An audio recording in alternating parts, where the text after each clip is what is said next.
tenemos estudio donde la familia Chavarría también estamos publicando los mensajes que tenemos acá en esta sesión, ¿verdad? Permítame un momento, solo estoy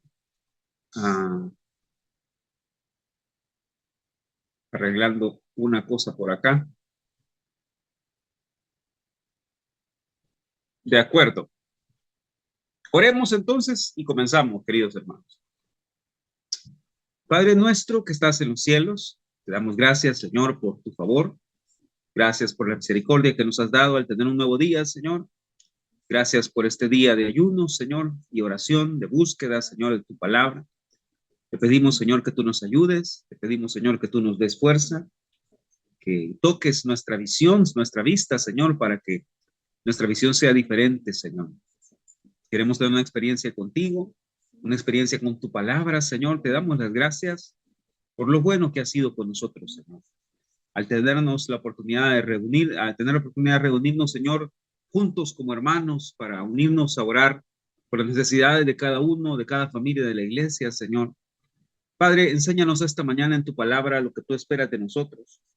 Señor Dios Padre, te suplicamos en el nombre de Jesús que tú puedas ser propicio a la necesidad de cada uno y enseñarnos, Señor, un poco más acerca de tu palabra.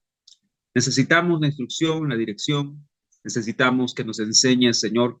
Nosotros no sabemos cómo entrar ni cómo salir, Señor, de tu palabra. Danos la fuerza, danos el aliento, Señor, lo necesario para poder abordar lo que tu palabra nos manda, Señor. En el nombre de Jesús, te pido que bendigas a cada hermano y hermana, Señor, que se pueden conectar o que ven estos estudios en diferido, Señor, días después de que lo hemos grabado. Te pido, Señor, que tu semilla quede sembrada en nuestros corazones. En el precioso nombre de Jesús te damos las gracias. Amén y amén. Amén. Bueno, hoy vamos a seguir platicando acerca de los temores básicos del hombre. Obviamente ese es nuestro tema y de eso es lo que estamos aprendiendo. Y como saben, este estudio tiene la idea de seguir una secuencia de estudios.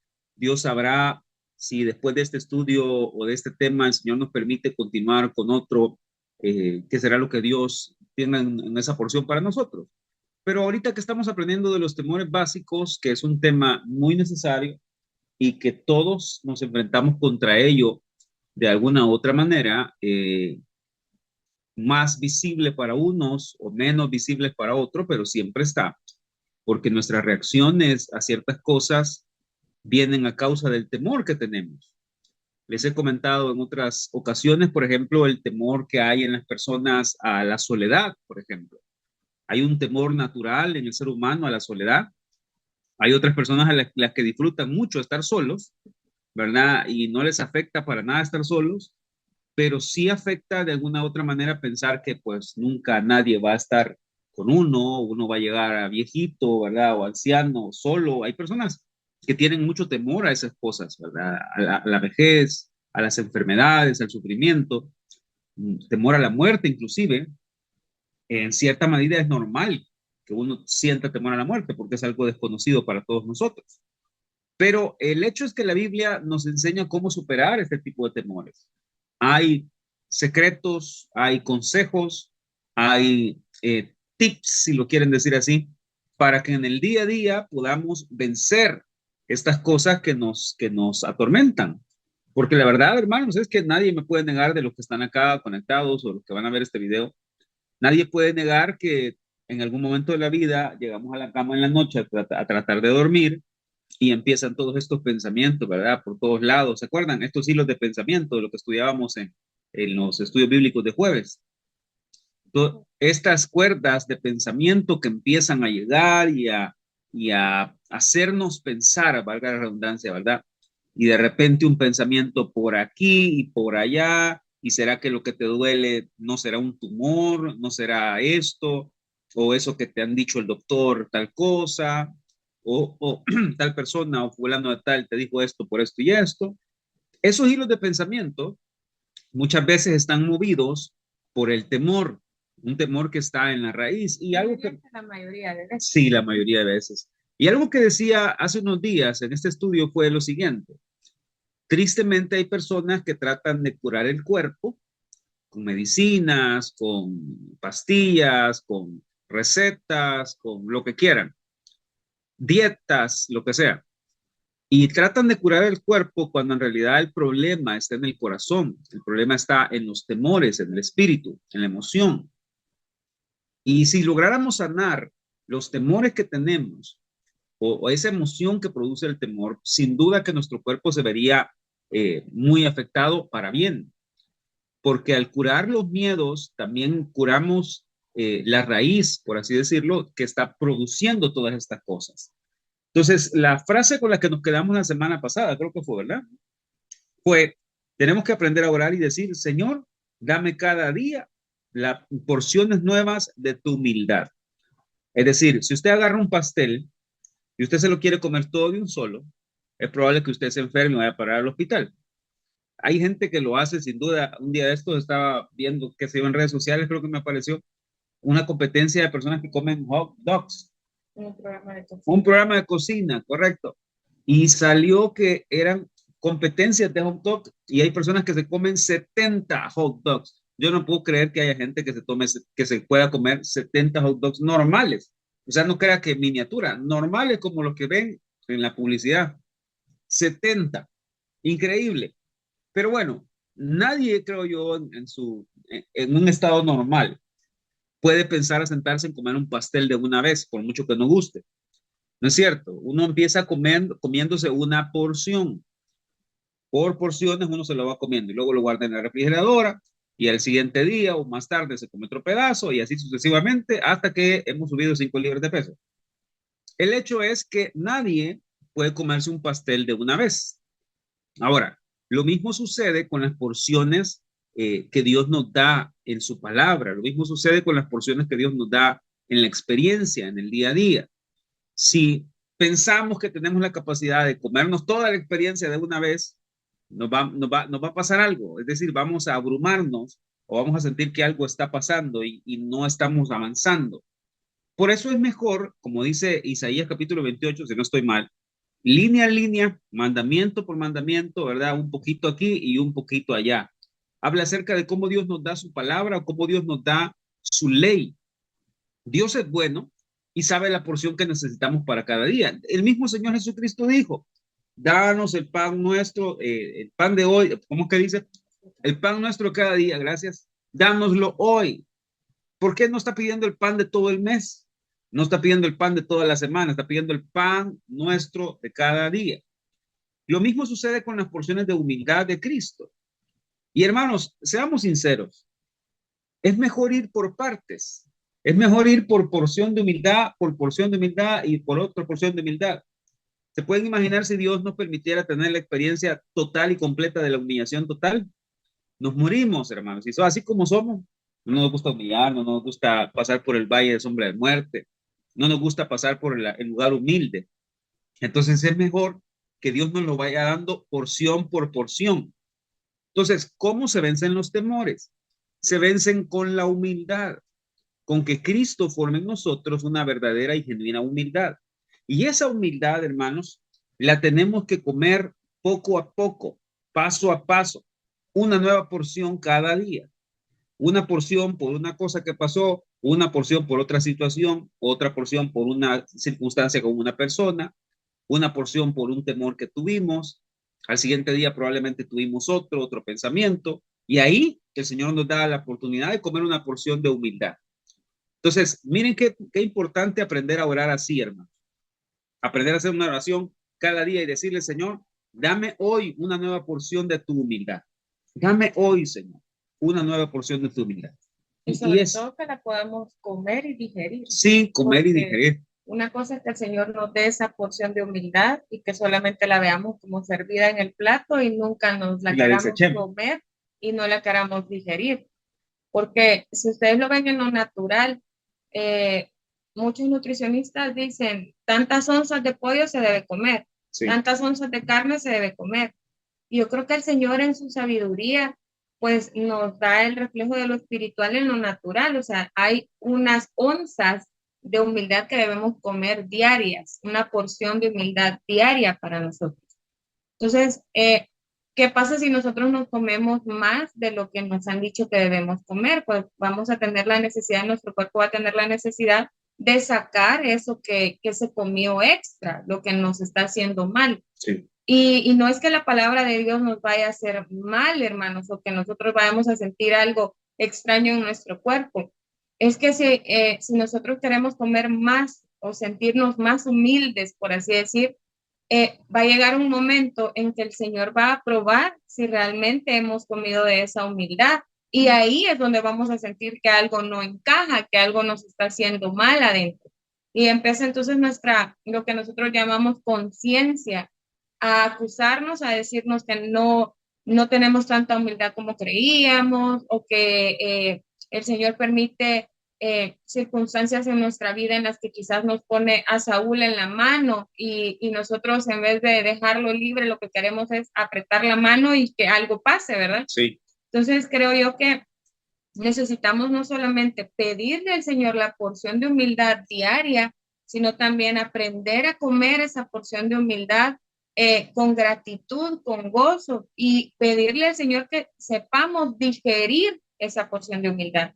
Porque hermanos, seamos honestos, si fuera una porción de exaltación, no nos quisiéramos comer 6 onzas, no quisiéramos comer 1 libra. Pero cuando es una porción de humildad, le estamos pidiendo al Señor 1 onza de humildad nada más. Pero el Señor sabe la porción exacta que necesitamos para ese día. Hay días en los que necesitamos más, hay días en los que necesitamos menos, pero es Él quien nos está alimentando de estas porciones de humildad. Entonces, necesitamos pedirle al Señor, quizás empezando por el principio, que nos dé a nosotros el querer y el hacer de pedir esta porción de humildad. Porque como les digo, si fuera una porción exaltada, todos quisiéramos esa porción exaltada, sí. Pero esta porción humilde, no muchos queremos comer de las porciones humildes que el Señor tiene preparadas para nosotros. Amén. Y es importante, creo yo, tal cual decía la pastora, Dios es tan fiel en darnos cada día lo necesario. Cada día tiene su propio afán, hermanos. No nos afanemos tanto por el mañana en sí, como lo hemos dicho, porque no somos dueños de ello, pero este día el Señor ha dispuesto para nosotros una porción de humildad a través de las circunstancias y las situaciones. El secreto está en encontrar donde Dios ha puesto esa porción de humildad para nosotros.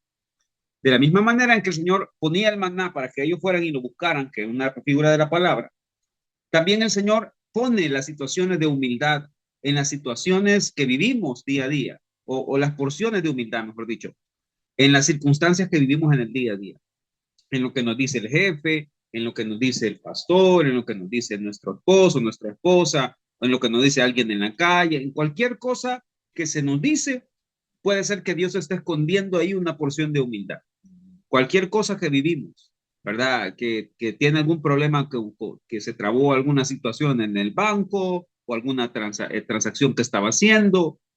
¿Qué hacemos? Comenzamos a enojarnos, a frustrarnos, a quejarnos, a deprimirnos, en lugar de encontrar la porción de humildad que Dios tenía en eso para nosotros. ¿Me explico? Entonces, si se dan cuenta, esto está conectado con los temores. Por ejemplo, hoy, si el Señor lo permite, llegamos hasta ahí, vamos a empezar a hablar acerca del temor a la pobreza, ¿verdad? El temor a la pobreza en lo natural. Y miren si no es cierto lo que les estoy diciendo. Por ejemplo, ustedes van al banco y necesitan hacer un pago y de repente le dicen, puede pasar, ¿verdad? De repente le dicen, mire, sus fondos están congelados, como acaba de pasar con esta gente que perdió su dinero en un desfalco que hubo en una empresa. Ustedes, si vieron noticias. En ese caso, hermano, si usted no tiene acceso a ese dinero que tenía por ahí guardado, que no sé ¿qué es lo primero que le golpea a usted? Es, Dios mío, voy a perder mi dinero. Dios mío, no voy a tener para pagar. Entonces, ahí Dios está escondiendo una porción de humildad en usted, en eso que está viviendo para usted. ¿Por qué? Porque no estoy diciendo de conformarse, no estoy diciendo de dejarle ahí, de dejarlo perder, no. Estoy hablando de lo que eso despierta en lo más profundo del corazón. ¿Por qué? Todas las circunstancias que vivimos en el día a día tienen escondida una porción de humildad para nosotros. Sea que lo vivimos para bien, sea que lo vivimos para mal. Si Dios permite algo bueno para nosotros, Dios está probando nuestra humildad ahí para ver si nosotros nos gloriamos de eso. Si Dios permite una situación de dolor, Dios está probando nuestro corazón para ver si nosotros aprendemos a confiar ahí en Él. Si se dan cuenta, tenemos mucho trabajo que hacer en nosotros como para ponernos a pensar en otras personas.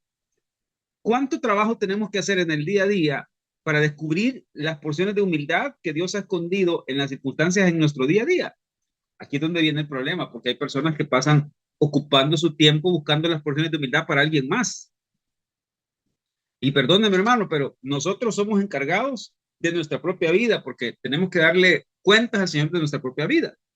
Por lo tanto, Dios nos va a pedir si encontramos, cuenta si encontramos nuestra porción de humildad en el día a día. No, Dios, el Señor no me va a pedir a mí, ¿y encontraste la porción de humildad para tu esposa? No, no me va a pedir eso a mí. Eso se lo va a pedir a ella. A mí me va a preguntar Dios si yo encontré las porciones de humildad que Él había puesto en la circunstancia que estaba viviendo. ¿De acuerdo? Entonces, eso es importante que lo tengan en mente. Y vamos a continuar, por favor, en Filipenses 2:5. Por favor. Solo voy a arreglar una cosita aquí, por favor, de la tablet para que se vea un poco mejor. Filipenses 2, vamos del versículo 5 al versículo 8. Para que lo puedan buscar o lo puedan anotar. Filipenses 2, del 5 al 8.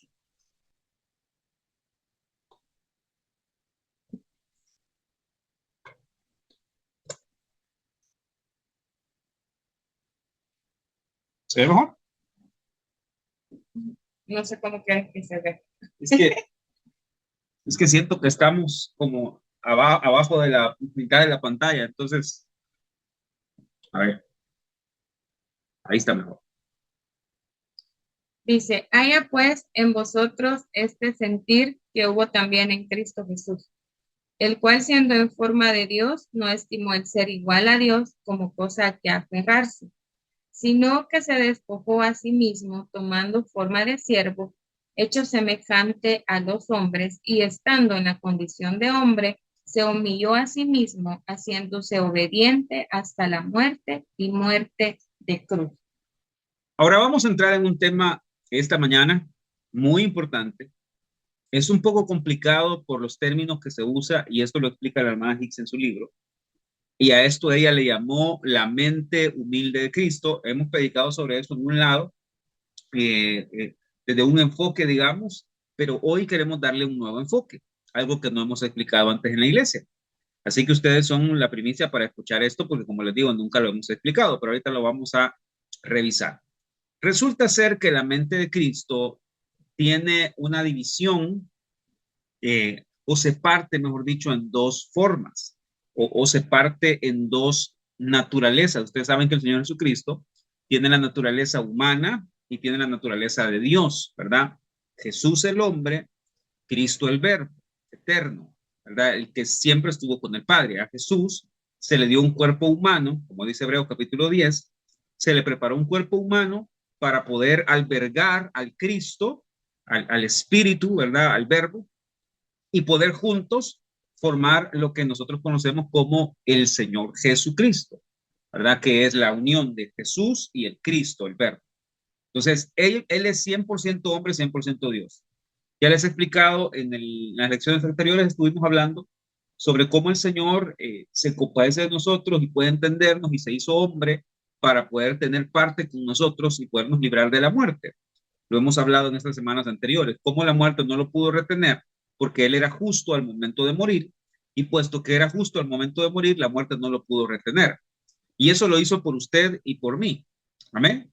Ahora, esto nos enseña un principio muy importante, porque hay una mente divina, si lo piensan así, cuando Cristo estaba en el cielo, en la eternidad pasada con el Padre, Él estaba en una unión perfecta, en una unión total con el Padre, ¿verdad?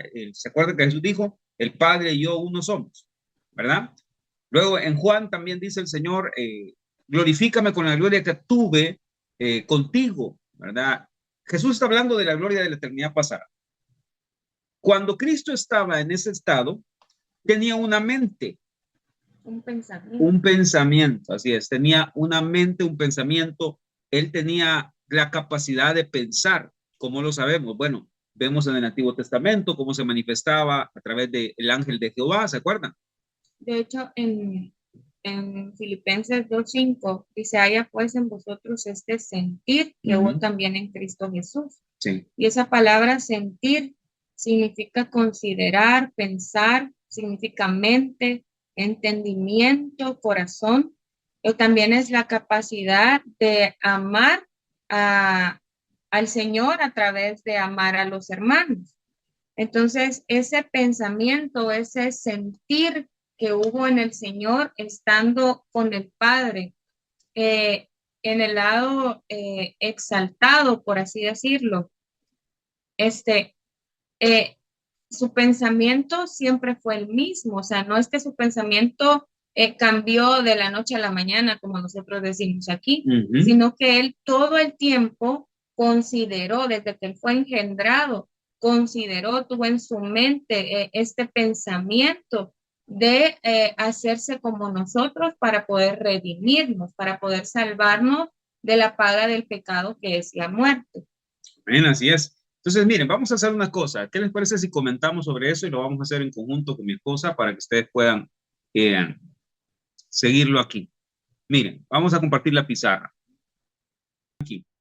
Les estábamos diciendo o tratando de explicar en nuestras palabras cómo el Señor, estando en su lado exaltado, por así decirlo, en el cielo, sentado en su trono, rodeado de ángeles que alababan su nombre todo el tiempo, tuvo una mente divina humilde. Entonces, yo sé que lo que les voy a poner de ejemplo no tiene nada que ver, pero por que la pizarra no funciona, lo vamos a hacer así y esperemos en el Señor que todos lo podamos ver y entender. Supongamos que esto que yo tengo aquí es un cosito para hornear, es la mente divina humilde de nuestro Señor Jesucristo. ¿Qué significa que sea una mente humilde divina? Que Él, estando, siendo rey, siendo Dios, tenía en sí una mente humilde, un pensamiento humilde, un sentir humilde. Hermanos, nosotros no somos nada y somos bien orgullosos, pero Él, siendo el creador de todas las cosas, tenía una mente humilde. Entonces, ¿qué pasó? Esta mente humilde tuvo que pensar en cómo el ser humano iba a sufrir si él no venía a este mundo a morir por nosotros y a pagar el pago que debíamos, por así decirlo, del pecado que habíamos cometido, ¿sí? Entonces, yo voy a agarrar un lapicero. Lo que el Señor hizo fue venir a este mundo y tomar una mente humilde, humana, pero esta mente humilde divina nunca se fue de él. Entonces fue nada más como que él vistió su mente humilde humana con la mente humilde divina, ¿sí? Estaban juntas aquí en la tierra. Amén. Pero esa habilidad, por así decirlo, que él tenía o que él tuvo de estar siempre siendo Dios y siendo humano y en ambas situaciones tener humildad, eso es lo que nosotros debemos aprender. ¿Por qué? Porque la mente divina humilde de Cristo hizo que él pensara en hacerse igual que nosotros, aún él siendo Dios. Hizo que él descendiera del cielo y tomara y naciera de una mujer en las condiciones que nació. ¿Por qué? Porque nosotros necesitábamos tener un Salvador. Ahora, esa es la mente divina humilde de Cristo, la que decidió que él viniera a esta tierra a morir por nosotros. Pero ¿qué decidió la mente humilde humana de Cristo aquí en la tierra? Lo que decidió es que él fuera sin reputación, que él tomara forma de siervo, que él fuera hecho semejante a los hombres, que decidió que teniendo la condición de un hombre fuera humillado, que fuera obediente hasta la muerte y muerte de cruz. Entonces, hermanos, si lo pasamos a nosotros hoy, cualquiera de nosotros puede decir, pero yo estoy en este cargo, por ejemplo. Yo puedo decidir, no, por ejemplo, un jefe en una empresa. Yo puedo decidir no hacer trabajo de campo, no ir a tocar la puerta para preguntar qué necesitan. Yo lo puedo decidir y me puedo quedar sentado en mi oficina con el aire acondicionado y con un refri portátil con agua bien heladita, y yo mando a todos mis empleados a que hagan lo que yo debería de hacer. Sí. Pero el Señor Jesucristo no actuó de esa forma, no actuó como nosotros actuaríamos. Él dijo, yo estoy sentado en mi trono, yo soy uno con el Padre, tengo este lado exaltado, tengo millares de ángeles adorándome, pero mi mente humilde me hace sentir, pensar, tener el entendimiento y tener el corazón para hacerme un hombre y poder morir por ellos para que ellos obtengan salvación. Eso fue lo que la mente divina, humilde de Cristo pensó. Pero ¿qué pensó ya cuando era un hombre aquí? Bueno, lo que pensó es que él no tenía una reputación que cuidar. Pensó en que él era un siervo para nosotros. Hermanos, nosotros jamás andamos pensando en que le vamos a servir a la gente. O sea, eso de verdad que si usted lo piensa es admirable. Nosotros nunca andamos pensando en que la gente piense lo peor de nosotros. Siempre queremos que la gente piense lo mejor. Entonces, es complicado en un sentido porque uno dice, ¿y por qué Dios siendo Dios tuvo que venir a este mundo? ¿Por qué nosotros no los dedos y digo, bueno, se acaba el pecado y todos son salvos? Porque Él necesitaba enseñarnos a nosotros que Él siendo Dios tuvo un pensamiento humilde y su pensamiento humilde fue venir a morir por nosotros en una cruz. Y el Jesús, la mente humilde de Jesús, el hombre, por así decirlo, tuvo ese pensamiento de decir, bueno, yo necesito cumplir la voluntad del Padre. Porque si se acuerdan en los evangelios, Jesús nunca dice voy a cumplir mi propia voluntad, sino que dice vine aquí para cumplir la voluntad del Padre, para dar a conocer al Padre. Muchas veces lo leemos y lo vemos. Él no se dio a conocer a él mismo, él dio a conocer al Padre, ¿sí? Entonces, nosotros todo el tiempo estamos necesitando darnos a conocer a nosotros mismos. ¿Por qué? Porque no tenemos esta mente humilde. Entonces, el Señor, por su mente humilde divina, pensó, razonó y juzgó y quiso tomar una forma de hombre, hacerse uno como nosotros para obtener una mente humilde humana, que estuvo dispuesta todo el tiempo a no tener nada, hermano, a no ser nada, hermano. Sí. Y es lo que nos cuesta a nosotros. ¿Por qué tenemos tanto temor? Porque nos cuesta no tener nada, porque nos cuesta no ser nada, porque nos cuesta que otra gente a lo mejor hable mal de nosotros y nosotros digamos, bueno, ¿cómo me hace sentir de mal? Pero hablaron mal de Jesús, dijeron cosas feas y lo vamos a ver un poco más adelante. Entonces, ¿qué necesitamos para tener esta mente humilde? La porción de hoy, la porción que Jesús quiere darnos hoy de su humildad, de su mente humilde. Y me llama la atención porque, tal como decía la pastora, si se ponen a pensar, Dios, les decía, creo que hace un par de semanas también, hasta que lleguemos al cielo vamos a poder descubrir qué fue en realidad lo que Jesús dejó por nosotros. Porque no lo podemos pensar ni lo podemos entender ahorita. Es decir, tenemos una idea vaga de lo que Jesús dejó por nosotros en el cielo, pero hasta que lleguemos al cielo vamos a poder decir, wow, todo esto lo dejó por mí. Y vamos a, seguramente en nuestro corazón, nuestra mente va a explotar, qué sé yo, vamos a poder comprender un poco mejor. Ahora, les pregunto a ustedes, ¿qué hemos dejado nosotros por Jesús? Sí. O sea, porque eso tiene que ver con nuestra mente humilde, si es que la tenemos, hermano, porque muchas veces ni siquiera hemos llegado a eso, lamentablemente.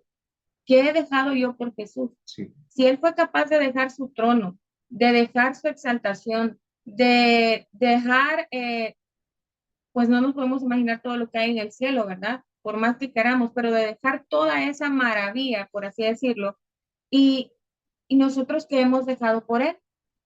¿Qué tan humildes somos como para decir yo he dejado esto por Jesús, en el sentido de usted alaba al Señor como debe alabarlo o no lo alaba porque le da vergüenza, porque le da pena, porque qué va a decir la gente, que ya me volví loco o que ya me hice fanático? Eso es lo que piensa nuestra mente y eso no es un pensamiento humilde, ¿sí? Y lo hemos visto en otras ocasiones cuando hemos estado estudiando el Salmo 150. Cuando Milca estaba criticando al rey David por cómo él estaba danzando. ¿Dónde vemos una mente humilde? ¿La vemos en Milca o la vemos en David? ¿Por qué? Porque necesitamos entender que la mente humilde no solamente nos sirve, hermanos, para, ay, yo ser bien buena gente con el hermano que tengo a la par y con el prójimo, y ay, qué humilde la hermana, nunca dice nada. Le pueden estar diciendo de todo y ella se queda calladita. La mente humilde o las porciones de humildad nos sirven para bendecir, glorificar y adorar el nombre del Señor. Entonces, necesitamos aprender que el tener una mente humilde no significa, hermanos, que toda la gente va a trapear con nosotros, si lo quieren ver así. Sí. Significa que nosotros vamos a pensar en cómo Jesús actuaría en nuestra posición. Sí. Ustedes ven, y yo de verdad, el rey David para mí es uno de los personajes impresionantes en la palabra, yo creo que todos, pero me enseña mucho porque ustedes lo ven en muchas ocasiones usando las porciones de humildad que el Señor le había dado para con su prójimo, para con Dios mismo. Entonces necesitamos tener estas porciones de humildad porque son las únicas que nos van a hacer dejar nuestro orgullo a un lado y hacer lo que Dios nos ha enviado a hacer. Así es. Y miren, solo para terminar ese principio, yo no sé si logran ver esta pizarra improvisada. ¿Logran verla? Aquí arriba está Dios, ¿verdad? En lo alto. Este es el Cristo, el Verbo. Aquí estoy yo y usted, ¿verdad? Miren lo que pasó. De por sí, esto fue una humillación para Dios.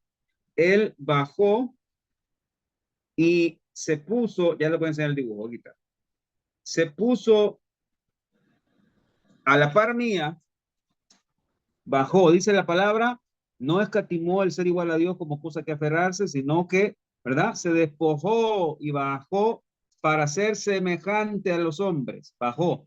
Esto de por sí era una humillación que no merecía, que no tenía que tener, que no tenía que hacer. Su mente divina aquí arriba decidió voluntariamente bajar para ser como usted y como yo. Ahora uno podría decir, ya con eso es suficiente, es demasiado.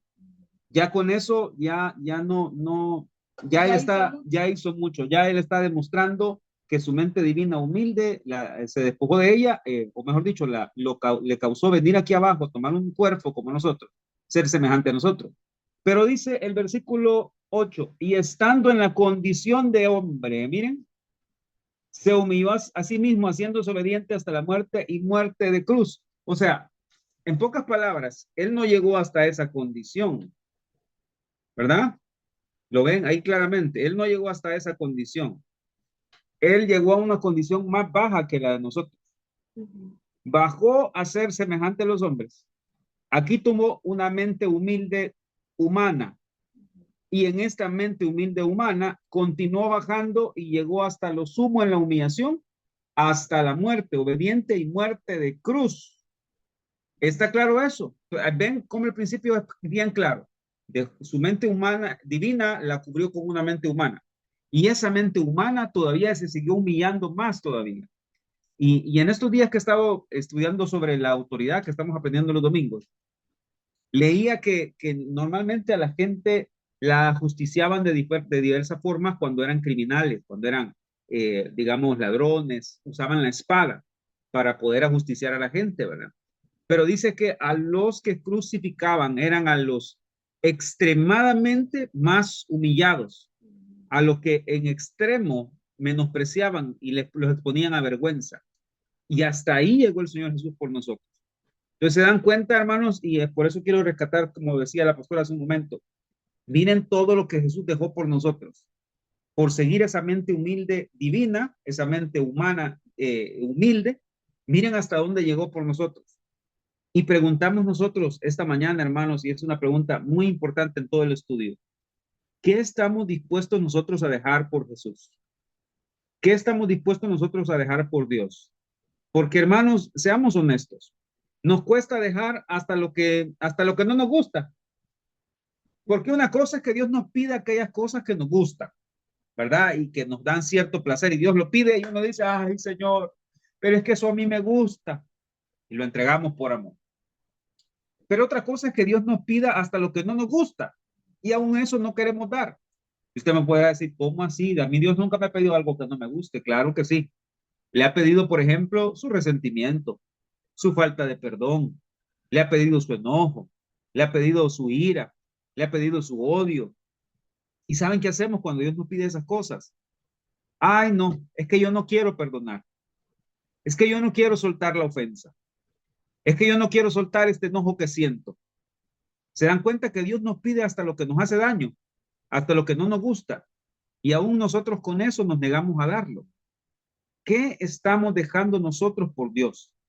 Si Él lo dejó todo por nosotros, ¿no creen ustedes que es justo que también nosotros aprendamos a negarnos a nosotros mismos por Él? Y bueno, la mayoría de personas que están aquí están casados. Y esto sería como que yo les dijera, usted lo dejó todo por su esposa.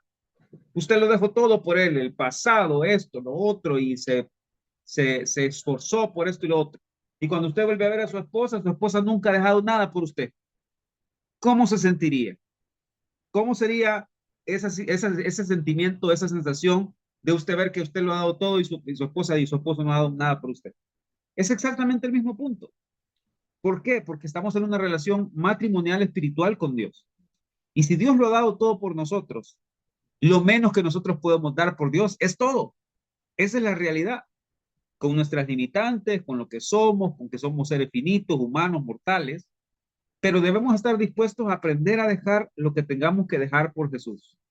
Amén. Y a veces el Señor no nos está pidiendo, hermanos, cosas enormes en nuestra vida, o sea, son cosas que simplemente son para honrarlo a Él. Y yo sé que muchos le tienen miedo al tema de la separación, y cuando hablamos de separación en la iglesia es como que hablemos de un tema muy espinoso, pero si lo ponemos desde ahí, ¿qué nos está pidiendo el Señor? ¿De qué nos está pidiendo que nos separemos? Para que nosotros podamos amarlo a Él y para que podamos demostrarle ese amor. Acordémonos siempre que el amor son obras, ¿sí? Yo no puedo decir que yo amo al Señor del diente al labio y todo lo que hago en mi vida, el testimonio que doy, no habla de ese amor que yo siento por el Señor. O sea, por ejemplo, si yo voy en la calle y me pitaron y digo 3, 4 malas palabras, ¿cómo se siente el Señor cuando yo hago eso? O sea, ¿qué piensa el Señor de mí cuando yo hago eso? Me estás diciendo que te amo, pero estás usando tu boca, que se supone que es para bendecirme, la estás usando para hablar malas palabras. O, por ejemplo, las hermanas, que les gusta a lo mejor vestirse de una forma que no es decorosa, que no es la de una mujer cristiana. O sea, lo hemos hablado por mucho tiempo. El Señor cubrió al hombre y a la mujer en el Génesis y le hizo túnicas, y esa palabra significa que los cubrió desde el cuello hasta la muñeca, hasta, como aquí le dicen, el ojo del pie. Entonces, ¿por qué? Porque la desnudez para el Señor no es agradable. ¿Y cómo nos vestimos nosotros? Igual para los hombres, apretados, rotos, con las camisas o los pantalones que no sé cómo, con una bolsa, dicen que se los meten. O sea, pongámonos a pensar en todo eso. Queremos pretender ser humildes, eh, y decir, sí, yo voy a bendecir a mi hermano, sí, yo voy a bendecir, pero ¿qué estamos haciendo? ¿Qué estamos diciendo? ¿Cómo nos estamos vistiendo? ¿En qué posición nos estamos poniendo? Entonces, definitivamente, el Señor es el único que puede transformar nuestra mente, el Señor es el único que puede darnos esta mente humilde. Nosotros de por sí somos altaneros, soberbios, orgullosos, más si tenemos grados académicos bien altos, maestrías y todo lo que quieran. Todo eso, hermanos, si nosotros no lo llevamos a los pies de la cruz, lo que hace es hacernos nuestra cabeza así de gigante por todo el aire que se nos mete, y nos eleva de la tierra, y no ponemos los pies no sobre la tierra, sobre la roca, y no podemos estar firmes porque nos valemos de aquello que el Señor nos ha permitido hacer, pero decimos, no es que yo soy tal cosa, no es que yo soy tal otra, no es que yo tengo un estudio en esto, yo tengo un estudio en aquello, yo tengo tantas propiedades, yo tengo tantos carros, yo tengo...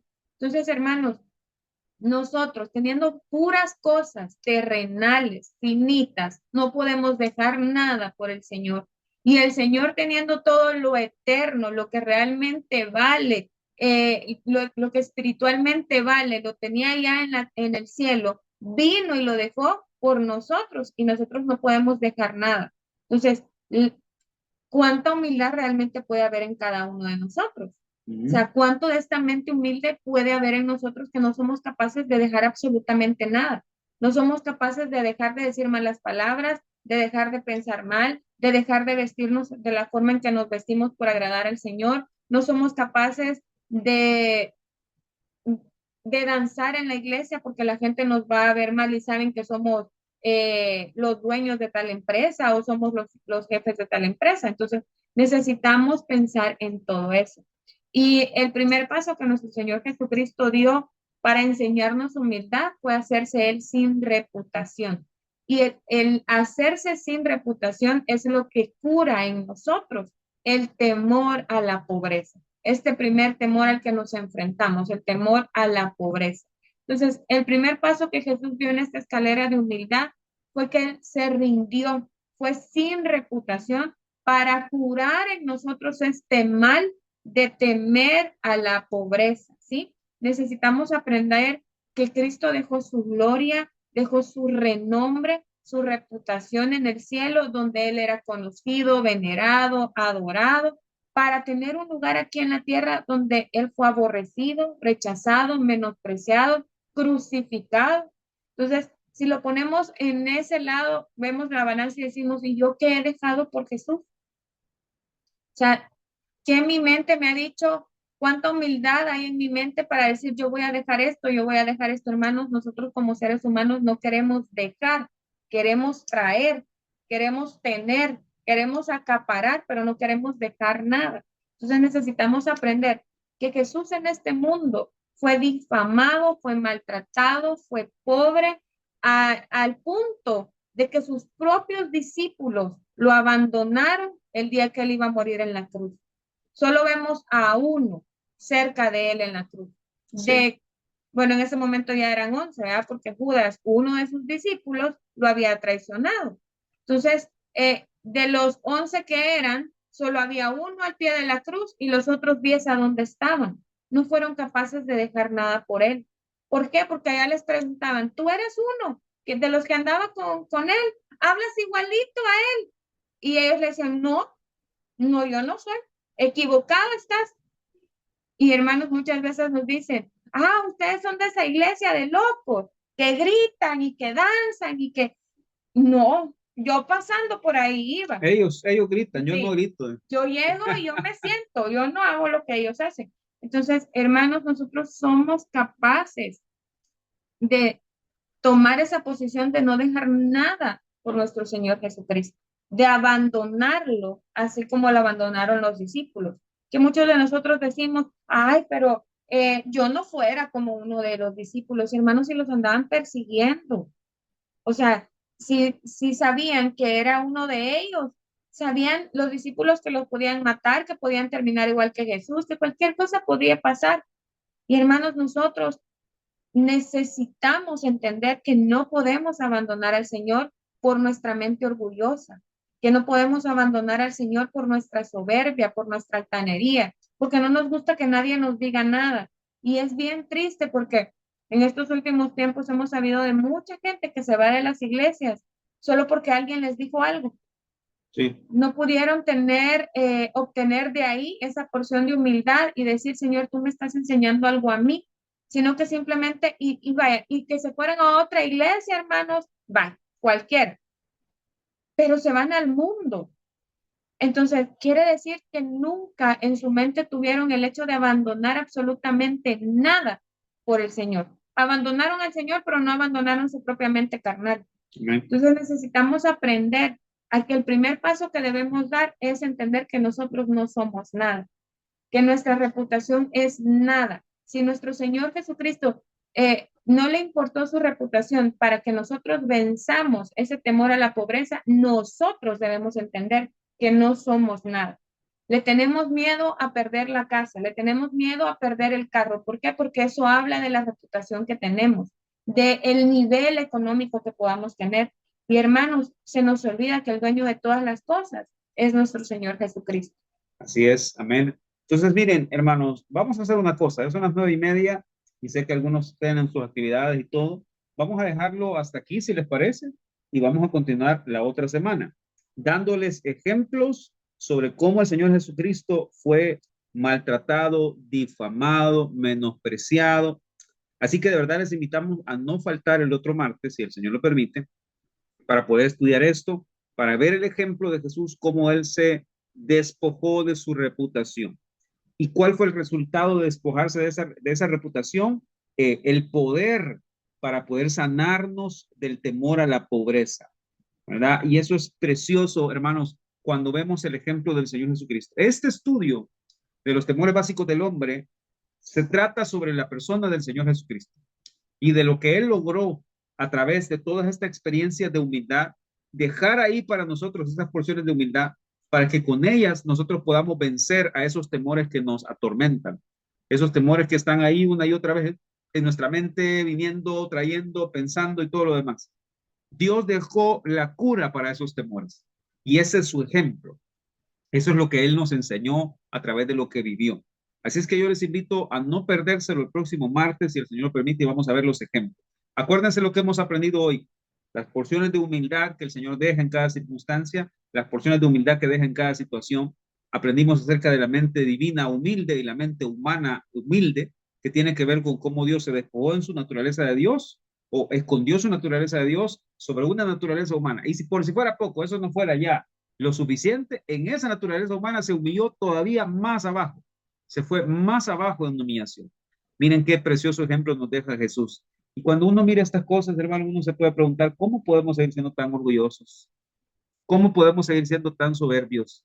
Si miren lo que Jesús hizo por nosotros, que él en realidad tenía todo el derecho y tenía todo como para poder decir, yo soy orgulloso, yo soy esto, yo soy el otro, porque yo soy el mero mero, ¿verdad? El que manda, el creador de todas las cosas. Pero Él se despojó de eso por ustedes y por mí. Entonces, hermanos, oremos esta mañana y terminamos. Recuerden que a las 12:30, si el Señor lo permite, tenemos oración también virtual. Nos vamos a conectar donde estemos para orar. Sé que todos trabajan. Miren, por mí fuera, yo les dijera, reunámonos el martes en tal lado y ahí estudiamos la Biblia en la mañana, pero sé que trabajan. Sé que tienen obligaciones y se hace muy difícil moverse, entonces por eso lo hacemos cada quien en su casa donde está. Ok, oremos por favor. ¿Puedes decir la oración, por favor? Para terminar y luego dejamos en pausa esto y continuamos la próxima semana si el Señor lo permite. Amén. Amén.